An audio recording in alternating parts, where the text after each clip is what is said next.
Tratamiento del consumo de sustancias en adolescentes. Muy buenas tardes, colega. Te saluda Carla Cabrera. Y como cada martes te saluda tu servidor y amigo, el psicólogo Jorge Ojeda, el día de hoy para platicar acerca de algunos puntos muy breves, pero cruciales precisamente para el tratamiento del consumo de sustancias en adolescentes. Y bueno, ¿qué es lo que sucede cuando un adolescente consume sustancias? Habitualmente hay dos reacciones por parte de los padres. La primera de ellas es acudir a un tratamiento psicológico solicitando medidas extremas, como quiero que le des 40 millones de sesiones o un tratamiento en específico, quiero que le apliques 20 millones de pruebas y también, que es muy común, que es solicitar el internamiento. El otro extremo, pues, es normalizar el consumo y decir, no pasa nada. Con el paso del tiempo, lo va a olvidar y se le va a quitar esta conducta. Ninguna de estas dos decisiones extremas son correctas. Por el contrario, los psicólogos debemos estar preparados para hacer valoraciones por consumo de sustancias. Todos los psicólogos debemos hacer este tipo de valoraciones o al menos tener una noción general de qué es lo que se necesita para hacer una hoja de referencia en caso de que no tenga una especialidad de esta naturaleza. Pero en el caso de tener los estudios especializados en el tratamiento de adicciones, comenzaremos realizando una valoración al adolescente. Especializada. Si por ejemplo un psicólogo, un psicoterapeuta tiene entrenamiento en adicciones, entonces realizará una valoración especializada. Ahorita Carla nos va a platicar en qué consiste. Y si eres cualquier psicólogo, cualquier psicoterapeuta, debes también tener los conocimientos para realizar una valoración no especializada, sino una valoración básica en cuanto al consumo de sustancias. Debemos dar seguimiento a la NOM 047 del grupo etario de 10 a 19 años. Recuerda que si un adolescente llega al consultorio contigo, colega, debemos tener en el radar el acrónimo HEADS. Esto significa que deberemos estar al pendiente de cómo son sus relaciones al interior del hogar, si asiste a la escuela, si está educándose de acuerdo a la edad que tenga el adolescente, si se alimenta correctamente, si no tiene trastornos de alimentación, si ha tenido contacto con sustancias legales o ilegales o tiene amistades que cerca de él puedan estar consumiendo y si ha decidido iniciar su vida sexual. Siempre tenemos que indagar este acrónimo cuando un adolescente se presenta a sesión con nosotros. Si presenta, por ejemplo, también riesgo suicida y también cómo están sus sentimientos. Entonces, parte del acrónimo HEAD, siempre que ustedes trabajen con adolescentes, es explorar la parte del consumo de sustancias. En una valoración básica, digamos, por ejemplo, como decía Carla hace rato, pues exploramos el contexto del adolescente, si hay consumo en la casa, si hay consumo en sus contextos próximos, si tiene quizás la idea de comenzar a consumir. Y bueno, también creo que por ahí está el instrumento ASIST, ¿cierto? Para adolescentes es mucho más recomendable el instrumento POSIT que POSIT, evalúa exacto. áreas de riesgo del adolescente. Es un instrumento muy fácil de aplicar y fácilmente podemos detectar las áreas de riesgo que esté presentando el joven o la joven. ¿Y cuál es la diferencia entre una valoración básica, como esta, por ejemplo, y una valoración especializada? Bueno, la primera, la evaluación básica. Esto quiere decir que el psicoterapeuta no tiene una especialidad en adicciones y solamente va a indagar hallazgos clínicos para referir a una unidad donde se trabaje especialmente el tratamiento de adicciones. Una evaluación especializada, pues aquí el terapeuta tiene una formación en esta área de la salud y es una entrevista muy especializada que dura aproximadamente 90 minutos donde vamos a descubrir cuáles son las necesidades del adolescente y sabemos con precisión al final de esta entrevista qué tipo de tratamiento y en qué modalidad le puede convenir más.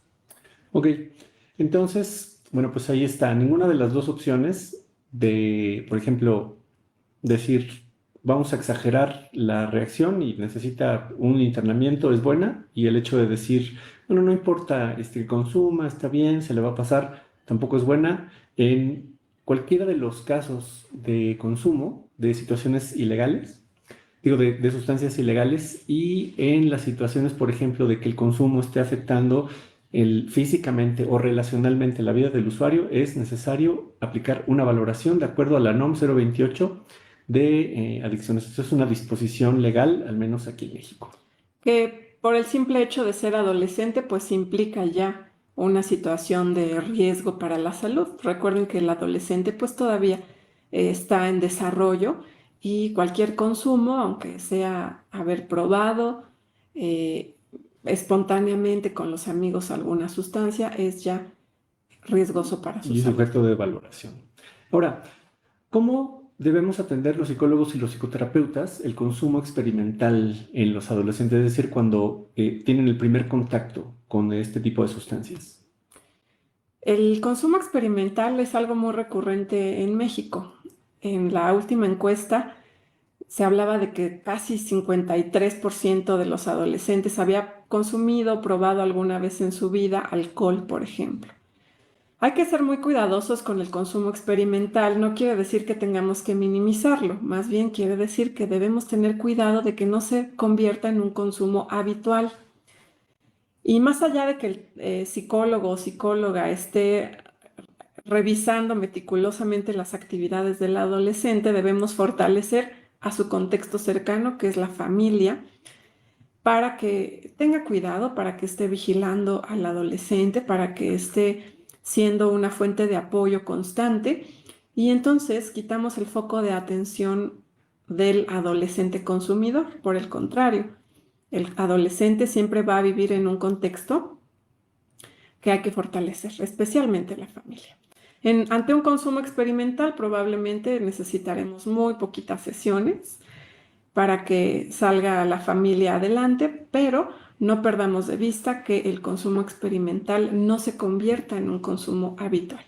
Porque las sustancias son puentes, ¿no? O sea, por ejemplo, Sí, el tabaco y, digamos, con el alcohol, que son, digamos, sustancias que están legalizadas, bueno, pues son un puente hacia el consumo de cannabis, por ejemplo. Y el consumo de cannabis, bueno, ya es un puentezote hacia otro tipo de sustancias sí. que ponen mucho más en peligro la vida del adolescente. Aquí, por ejemplo, nosotros tenemos la perspectiva de que es mucho más sencillo atender los casos de los adolescentes, sobre todo en los consumos experimentales, desde la terapia familiar, por ejemplo. Ujú. Si deliberadamente el papá o la mamá nos llama, ¿no? Y nos dice, oye, ¿sabes qué? Quiero una consulta para mi hijo porque le caché un sobrecito de marihuana en su cuarto y entonces quiero que le des una consulta. Para nosotros es, obviamente hay que realizar una valoración especializada en este sentido, pero para nosotros es mucho más fácil la atención, digamos, de contextual, la atención contextual y familiar del adolescente, si está presente precisamente pues toda la familia.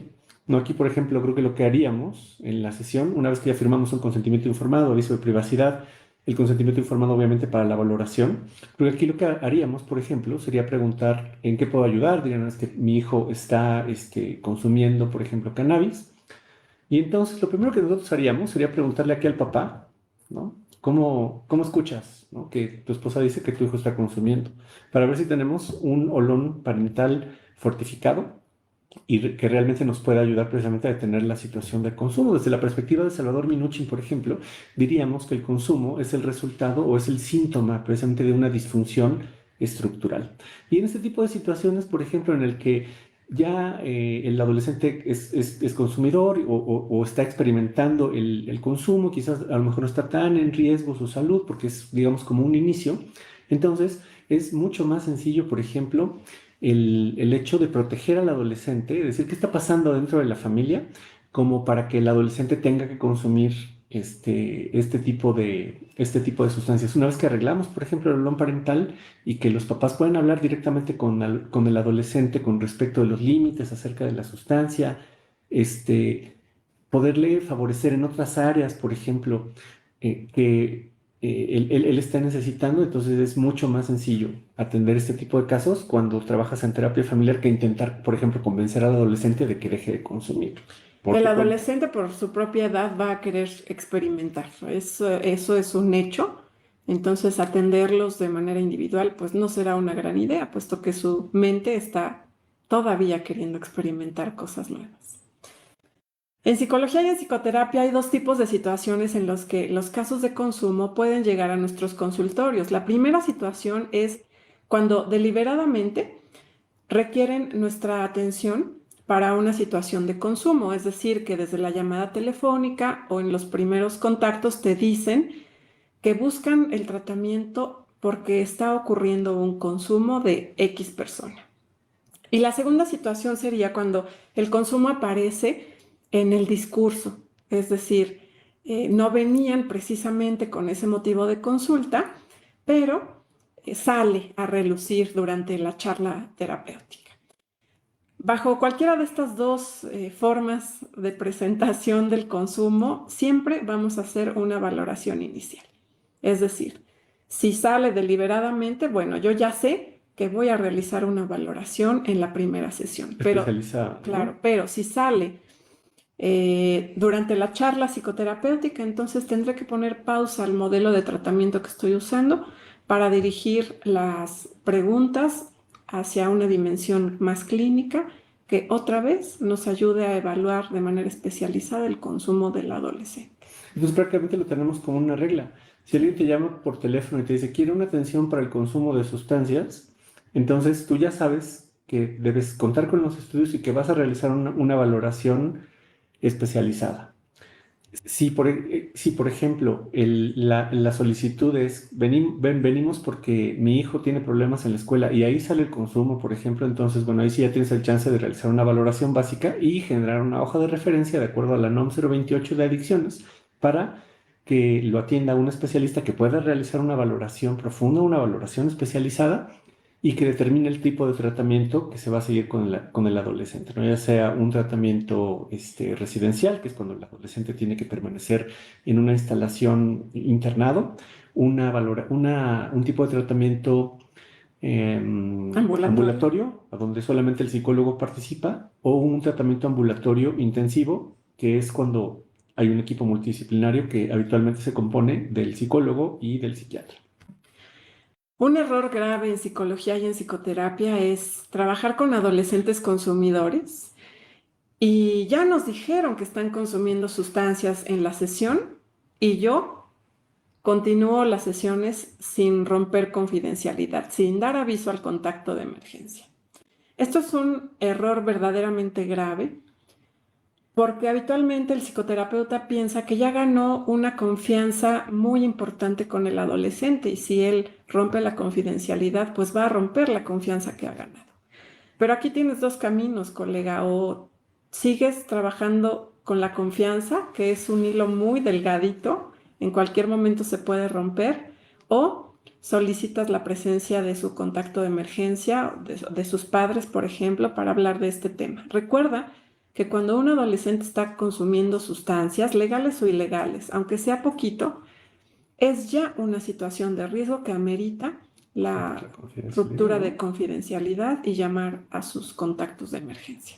Entonces, por eso nosotros decimos, nos atrevemos a decir que los procedimientos de psicoterapia con adolescentes consumidores se llevan a cabo forzosamente con terapia familiar. Es mucho más útil, por ejemplo, el hecho de que deliberadamente la familia te pide, ¿no? Que tú tengas una sesión de valoración con un adolescente y que estén presentes, por ejemplo, los miembros de la familia o que al menos esté presente uno de los miembros de la familia a que tú lo entrevistes en solitario. ¿No? Nosotros, por la experiencia clínica, hemos sabido que pues, los adolescentes nos dan a tole con el dedo, nos dicen, no, yo no consumo, o consumo poquito, ¿no? O nada más la probé. Cuando realmente hay que hacer una exploración en general con respecto del contexto de la familia y que la familia también nos dé información que necesitamos. Por el contrario, si tú lo trabajas en solitario, Te vas a ¿no? quedar con una información parcial, porque la familia convive con el adolescente mucho más tiempo que tú en la consulta. Nosotros estamos solo 45 minutos con él y nos puede decir que todo marcha muy bien en su vida, pero no hay nada mejor que corroborar con la familia. Siempre Y nos... No, no, adelante. Y también pasa que las familias tienden a magnificar el consumo. Pasa mucho que ante una situación de consumo leve, por ejemplo, la familia quiera tener un internamiento radical para el usuario y pues no, tenemos que poner en una balanza qué es lo que le hace mejor al adolescente. Entonces, siempre que nos preguntan, ¿ustedes atienden adolescentes en solitario? Sea consumo de sustancias o no consumo de sustancias, nuestra respuesta es un rotundo Nunca. no. ¿Por qué? Porque los problemas del adolescente dependen del contexto familiar, desde la perspectiva de Salvador Minuchin, por ejemplo. Y también aquí nos hacemos la pregunta, ¿no? ¿A quién le debe tener más confianza el adolescente? ¿Al terapeuta o a sus papás? Y pues la respuesta es obvia. A sus papás no te puedes ir a vivir con la familia. El adolescente vive con sus papás. Entonces, todos los tratamientos de consumo de sustancias desde la perspectiva de la terapia sistémica con adolescentes deben hacerse con la familia, siempre. Y bueno, colegas, queremos despedirnos, no sin antes hacer una invitación al octavo diplomado en tratamiento de adicciones. Este es un entrenamiento breve que va a comenzar el 10 de agosto, en esta ocasión modalidad sabatina, 2 sábados al mes, de 9 de la mañana a 4 de la tarde.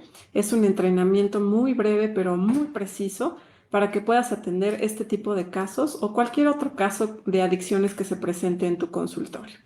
Vamos a revisar las normas oficiales mexicanas, las que se usan para el tratamiento de adicciones. Luego viene una parte clínica donde hablamos de neurobiología, examen mental, manuales clínicos, DSM-5-TR, CIE-11 y, por supuesto, dos modelos de intervención: la terapia familiar estructural, como este caso que hemos relatado hoy, o la terapia individual, para culminar con un apartado de práctica clínica supervisada con pacientes reales, donde pondrás a prueba que verdaderamente el modelo y el tratamiento que has venido estudiando es altamente efectivo. Si ustedes nos ven por Facebook o nos ven por Instagram, bueno, pues en cualquier red social que nos vean, nos dejan un comentario si quieren información con respecto de este curso que está avalado por Universidad La Salle.